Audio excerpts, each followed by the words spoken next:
ಮೈಸೂರಿಗೆ ಹೋಗಿದ್ದೀರಲ್ವಾ? ಹೋಗಿ ಕರೆಕ್ಟ್ ಇದೆ. ಈಗ ಅವ್ರು ಹೇಳಿದ ರೂಟ್ ಕರೆಕ್ಟ್ ಇದೆಯಾ? ಕರೆಕ್ಟ್ ಇದೆ ಬಿಡಿ. ಕರೆಕ್ಟ್ ಇದೆಯಾ? ಸ್ವಲ್ಪ ಕುಂಬಳಗಳು ಫಸ್ಟ್ ಬರುತ್ತೆ, ಆಮೇಲೆ ಬಿಡದಿ ಬರುತ್ತೆ. ಬಿಡದಿ ಆದ್ಮೇಲೆ ಕುಂಬಳ ಬರಲ್ಲ. ಸ್ವಲ್ಪ ನೋಡ್ಕೋ, ಇಲ್ಲೇ ಹುಟ್ಟಿ ಬೆಳೆದಿರ್ತೀಯ, ಸ್ವಲ್ಪ ಎಲ್ಲ ನೋಡ್ಕೊಂಡ್ರೆ ನೀನು ಉದ್ಧಾರ ಆಗ್ತೀಯ. ಜನ ನೋಡ್ತಾ ಇರ್ತಾರೆ, ತಗೋ ಒಂದೊಂದು ಎಲ್ಲ ಕೊಟ್ಟೊಯ್ತಾರೆ. ಹೇಳಿದೀನಿ ಮೇಡಮ್. ಕರೆಕ್ಟ್ ಆಗಿ ಈಗ ಮೈಸೂರಿಗೆ ನಾವು ಹೋದ್ವಿ, ಆದ್ರೆ ಮೈಸೂರಿಂದ ಮತ್ತೆ ವಾಪಸ್ ಬರ್ಬೇಕು. ಈಗ ನಾವು ಸ್ವಲ್ಪ ಹುಡುಗಂಗೆ ಚೇರ್ ಮೇಲೆ ಕೂತ್ಕೊಳಕ್ ಆಗ್ತಿಲ್ಲ, ಕಾಲು ಇಷ್ಟೇ ಉದ್ದ ಇದಾವೆ, ಏನ್ ಹಿಂಗ ಆಡ್ತೈತೆ ಮಕ್ಳದು. ಇದು ಸೈಕಲ್ ಬರುತ್ತಲ್ಲ, ಸೈಕಲ್ ಆಡ್ದಂಗೆ ಆಡ್ತಾನೆ ಮಗ. ಇದು ಟಿವಿ ಇಂಟ್ರ್ಯೂ, ಇಲ್ಲಿ ಸ್ವಲ್ಪ ಡಿಸಿಪ್ಲಿನ್ ಆಗಿರ್ಬೇಕು, ಹಿಂಗೆ ಕೂತ್ಕೋಬೇಕು. ಹಿಂಗೆ ಎಲ್ಲ ಮಕ್ಳು ಆಡ್ದಂಗೆ ಮತ್ತೆ ಕಾಲು ಕೆಳಗೆ ಬಿಡ್ಬಿಡ್ತು ಹಿಂಗೆ ಆಡ್ಬೇಕು. ಆಯ್ತು ಸರ್, ಕ್ವಾಟ್ಲೆ ಕಿಚನ್ ಅಲ್ಲಿ ನೀವು ಎಷ್ಟು ಕ್ವಾಟ್ಲೆ ಮಾಡ್ತಿದ್ದೀರಿ ಅಂತ ನಾವು ನೋಡಿದ್ವಿ. ಎಷ್ಟು ಒಳ್ಳೊಳ್ಳೆ ಡಿಶಸ್ ಮಾಡಿದ್ದೀರಿ. ಅದ್ರಲ್ಲಿ ಕೂಡ ಕೆಲವರೆಲ್ಲ ತುಂಬಾ ಚೆನ್ನಾಗಿ ಅಡುಗೆ ಮಾಡಿದ್ದಾರೆ, ಕೆಲವರು ತುಂಬಾ ಗಲೀಜು ಅಂತ ಹೆಸರನ್ನ ಪಡ್ಕೊಂಡಿದ್ದಾರೆ, ಇನ್ನು ಕೆಲವರು ಸೂಪರ್ಬ್ ಅನ್ನುವಂತ ಹೆಸರನ್ನ ಪಡ್ಕೊಂಡಿದ್ದಾರೆ.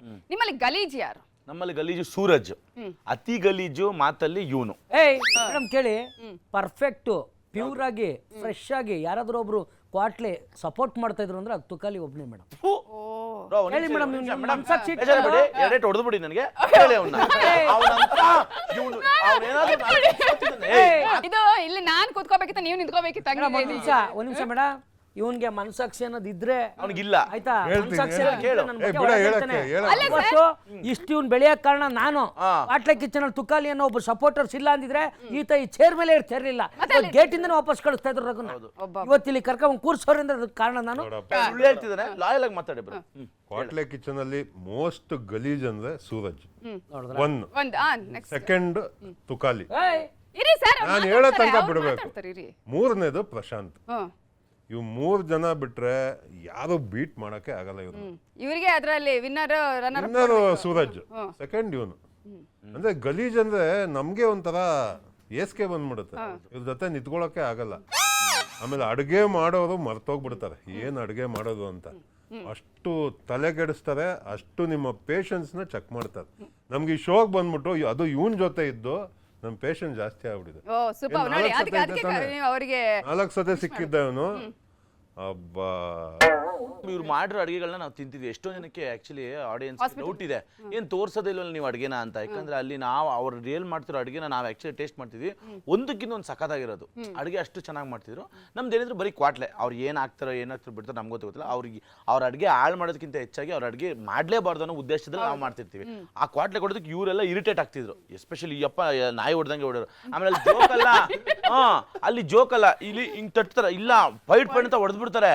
ಇದೇ ಬೇರೆ ಕಡೆ ಆಗ್ಬಿಟ್ಟಿದ್ರೆ ಹೊಡೆದ್ರೆ ಕೇಸು, ಇವ್ರು ಹೊಡೆದ್ರೆ ಏನೂ ಇಲ್ಲ, ಫೀಸು. ಅವ್ರು ಇವ್ರು ಹೊಡಿತಾರೆ ಚೆನ್ನಾಗಿ. ಏನು ಅಂದ್ರೆ ಕ್ವಾಟ್ಲೆ ಕೊಡಲ್ಲ, ಅಡುಗೆಗಳನ್ನ ಹಾಳು ಮಾಡೋದು. ಸೊ ನಿಮ್ದ್ರಲ್ಲಿ ಕ್ವಾಟ್ಲೆ ಮತ್ತು ಕುಕ್ ಎರಡು ಚೆನ್ನಾಗಿ ಮಾಡಿದವ್ರು ಯಾರು? ಲ್ಯಾಗ್ ಮಂಜು ಇದ್ರು, ಅವ್ರು ಹಂಗೆ ಕಳಿಸ್ಬಿಟ್ರು.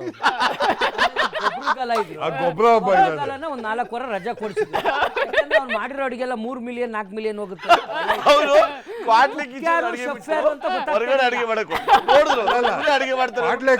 ಅಡುಗೆ ಬರಲ್ಲ ಅನ್ನೋದು ಅಲ್ಲೋಗಿ ವಿಡಿಯೋ ಹಾಕೋದು. ಅಡುಗೆ ಕುಕ್ ಯಾರು ಕ್ವಾಟ್ಲೆ ಯಾರು ಅಂತ ಕನ್ಫ್ಯೂಸ್ ಆಗೋದು ಅನ್ಸುತ್ತೆ. ಅದ್ಭುತವಾಗಿ ಮಾಡೋರು, ಹಂಗಾಗಿ ಕೂರಿಸ್ತಾರೆ.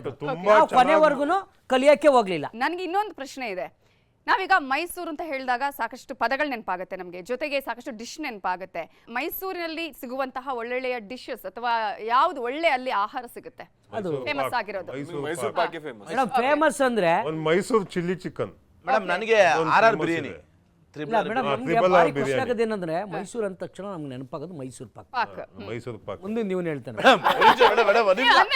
ಬೇಜಾರಾಗ್ಬಿಡಿ, ಅದೊಂದು ಬಿಟ್ಟು ಅವ್ನಿಗೆ ಏನೂ ಗೊತ್ತಿಲ್ಲ. ಇವ್ನು ಹೇಳ್ದ ಇವ್ನು ಏನ್ ಬೇಡ ಗೊತ್ತಾ ಮೇಡಮ್, ಬಹಳ ಖುಷಿ ಆಗುತ್ತೆ.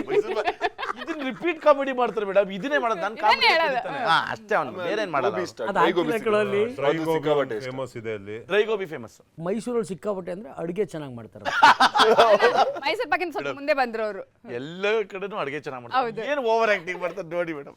ಅಲ್ಲ, ಒಂದು ಮಿಸ್ ಮಾಡಿದ್ರಲ್ಲ ಅಲ್ಲಿ, ಏನು ಒಂದು ಡಿಶ್ ತುಂಬಾ ಚೆನ್ನಾಗಿ ಮಾಡ್ತಾರೆ. ಅದು ಮೈಸೂರಲ್ಲಿ ತುಂಬಾ ಚೆನ್ನಾಗಿ ಡಿಶ್ ಮಾಡ್ತಾರೆ ಮೇಡಮ್. ಎಲ್ಲೇ ಯಾರೇ ಹೋದ್ರು ಎಲ್ಲೇ ಹೋದ್ರು ಅಲ್ಲಿಗೆ ಹೋಗ್ತಾರೆ, ಒಂದ್ಸಲ ಹೋಗಿ ಅಲ್ಲಿ ತಿನ್ಕೊಂಡ್ ಬರೋಣ ಅಂತ. ಹೌದೌದು. ಯಾವ್ದು ಹೇಳಿ? ಮೈಲಾರಿ ದೋಸೆ. ಮೈಲಾರಿ ಬೆಣ್ಣೆ ದೋಸೆ. ಹೌದೌದು ಮೇಡಮ್, ಹೋಗಿದೀವಿ. ಬಟ್ ಪಕ್ಕದವ್ರಿಗೆ ಒಂದು ಗಿಫ್ಟ್ ತುಂಬಾ ಸೂಪರ್ ಅಡಿಗೆ ಅಷ್ಟೇ ಹೇಳ್ತಾರೆ ನಿಜವಾಗ್ಲೂ. ಇಲ್ಲ ಪಾಪ ಡಿಸ್ಲೋಕೇಟ್ ಆಗಿದೆ ಇದು. ಇಲ್ಲ ಮುಂಚೆನೆ ಸ್ವಲ್ಪ ಡ್ಯಾಮೇಜ್ ಇದೆ ಬಾಡಿಯಲ್ಲಿ. ಆಕ್ಚುಲಿ ಒಂದು ರಾಡ್ ಹಾಕ್ಸಿದೀನಿ ಅಂತ ಎಪಿಸೋಡ್ ಅಲ್ಲಿ ಹೇಳ್ತಾ ಇದ್ದಲ್ಲ. ಬಾಡಿಲಿ 3 ರಾಡ್ ಇದೆ ಮೇಡಮ್. ಅವ್ನ ಇಡೀ ಜೀವನ ರಾಡ್ ಅಲ್ಲೇ ನಡೀತಿದೆ ಮೇಡಮ್. ಒಂದು ಹಿಂದೆ ಇದೆ ಮೇಡಮ್, 3 ರಾಡ್ ಇದೆ. ಅದರಲ್ಲಿ ಈ ಅಪ್ಪ ಹೊಡೆದು ಇನ್ನೊಂದು ರಾಡ್ ಹಾಕ್ಸ್ಕೋಬೇಕಾಗಿದೆ. ಯಾಕೆ ಇದೇನು ಕೈಯಲ್ಲ ಮೇಡಮ್, ಕಬ್ಬಣ ದಿನಕ್ಕೆ 2 kg ಮಟನ್ ತಿನ್ನುತ್ತಂತೆ. ಏನಿದೇನು ಮನುಷ್ಯನ ಇಲ್ಲ. ನೀವು ತಿನ್ಬೋದು, ಅವ್ರು ಹೊಡೆದೊಡ್ಡ ನೀವು ಸಣ್ಣ ಆಗಿರೋದ? ಹೌದೌದು, ಭಾರಿ ಕಷ್ಟ. ನಾವು ಮಟನ್ ಇಷ್ಟೇ ಮೇಡಮ್ ತಿನ್ನೋದು. ಈ ಮಟನ್ ಕಾಮಿಡಿ ಹತ್ರನೂ ಹೋಗಿ ಎಲ್ಲಾರು ಊಟ ಅಡುಗೆನ ಖಾಲಿ ಮಾಡ್ತಿದ್ದಿದ್ದೆ ಇವಾಗ 3 ಜನ. ಹೌದು, ಸೂರಜ್ ಇವ್ರು ಮತ್ತೆ 3 ಜನ. ಸೂರಜ್ ಮೇನ್. ಆಮೇಲೆ ಪ್ಯಾನಿಟ್ರಿ ಅಂತ ಒಂದು ರೂಮ್ ಜಾಗ ಇದೆ ಸೂರಜ್ಜು, ನೀವು ನಂಬ್ತಿರೋ ಬಿಡ್ತಿರೋ ಗೊತ್ತಿಲ್ಲ, ಡೈಲಿ 3 ಲೀಟರ್ ಹಾಲು ಕುಡಿ ಅಂತ ಮೇಡಮ್. ಅಯ್ಯೋ ಪ್ರೊಡ್ಯೂಸರ್ ತಲೆ ಕೆರ್ಸ್ಕೊಂಡ್ಬಿಡ್ರು. ಹಾಲಿಡೋ ಚೇಂಜ್ ಮಾಡಿದ್ರು, ಮತ್ತೆ ಹುಡುಕ ಬಂದು ಹಾಲು ಕುಡಿದ್ಬಿಡೋನು. ಏನ್ ಮಾಡ್ದ ಗೊತ್ತಾ, ಅವ್ರಿಗೆ ಏನ್ ಗೊತ್ತಾ, Producer ಏನ್ ಮಾಡ್ರು ಅಂದ್ರೆ ಹಾಲ್ಗೆ ಲಾಕ್ ಹಾಕೋದಕ್ಕೆ ಶುರು ಮಾಡ್ಬಿಟ್ಟು ಅಷ್ಟು ಹಾಲು ಓ, ಅದಕ್ಕೆ ಅವನಿಗೋಸ್ಕರ ಹೌದೌದು, ಹಾಲು ಕುಡ್ದ್ರೆ ಪರವಾಗಿಲ್ಲ, ಬಟ್ ಏನು ಅಂದ್ರೆ ಅಲ್ಲಿ ಕೊಕೊ ಪೌಡರ್ ಇರುತ್ತೆ, ಅದೆಲ್ಲ So ಅದನ್ನೆಲ್ಲ ಮಿಕ್ಸ್ ಮಾಡಿ ಶುಗರ್ shake ಮಾಡ್ಕೊಂಡು ಅವ್ನಿಗೆ ಏನ್ ಬೇಕು ಎಲ್ಲ ಮಾಡ್ಕೊಂಡು ತಿಂತಿದ್ದ. Chicken waste ಮಾಡ್ತಿರ್ಲಿಲ್ಲ. ಹೌದು. ಪ್ರಶಾಂತ್ ಎಷ್ಟು ಚಿಕನ್ ಡೌಟ್ ಮೇಡಮ್. ಇಲ್ಲ, ನಾನು ಕಂಪ್ಲೀಟ್ ಮಾಡ್ತೀನಿ, ನಾನೀಗ ಆ ಕಡೆ ನೋಡ್ಬೇಕು ಒಮ್ಮೆ ಎಲ್ಲಿ ಹಿಂಗೆ ಅಂತ ಹೇಳಿ ನಾನು ಸ್ಟಾರ್ಟ್ ಮಾಡಿರ್ತಾರೆ ಮೇಡಮ್. ಇಲ್ಲ, ಅವ್ನು ಒಬ್ಬನೇ ಇಲ್ಲ ಆಯ್ತು, ಹೇಳಿ ಹೇಳಿ ಹೇಳಿ. ಏನಾದ್ರು ಹೇಳದಿದ್ಯಲ್ಲಪ್ಪ ಮೇಡಮ್, ಸಾರಿ ಅವರೇ ಮಾತಾಡಿ.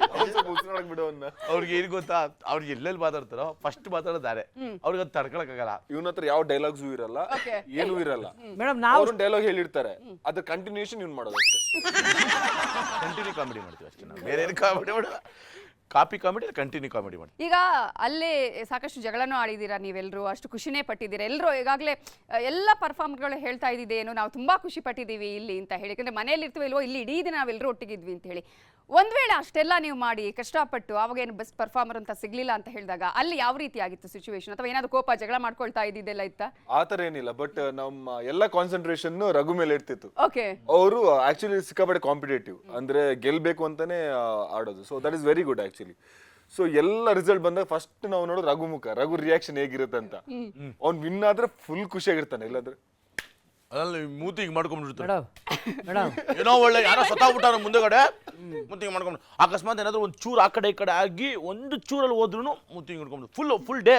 ಅವತ್ತು ಅವ್ನು ಕ್ವಾಟ್ಲೆ ಯಾರಾಗಿದ್ರು ಅವ್ರಿಗೆ ಸಿಕ್ಕಾಪಟ್ಟೆ ಕ್ಲಾಸ್ ತಗೋತಾನೆ, ನಿನ್ನಿಂದ ಆಗಿರೋದು, ನೀನು ಉಪ್ಪು ಜಾಸ್ತಿ ಆಗಿದೆ. ಬಟ್ ಅದನ್ನ ಬಿಟ್ರೆ ಲೈಕ್ ಎಲ್ರು ಕಾಂಪಿಟೇಟಿವ್ ಆಗೇ ತಗೋತಿದ್ರು. ಸೊ ಯಾರು ಇವ್ರು ಗೆದ್ರು ಇವ್ರು ಸೋತ್ರು ಅನ್ನೋ ಯಾವ ಮನೋಭಾವ ಇಲ್ಲದೆ ಎಲ್ಲರೂ ಫ್ರೆಂಡ್ಲಿ ಆಗಿ ಎಲ್ಲರೂ ಎಂಜಾಯ್ ಮಾಡ್ತಿದ್ವಿ. ಇವ್ರು ಗೆದ್ರು ನಾವು ಎಂಜಾಯ್ ಮಾಡ್ತಿದ್ವಿ. ಸೊ ಯಾರು ಗೆದ್ರು, ಬಟ್ ಈ ಅಪ್ಪ ಮಾತ್ರ ಬೇರೆಯವ್ರ ಗೆದ್ರೆ ಎಂಜಾಯ್ ಮಾಡ್ತಾರೆ.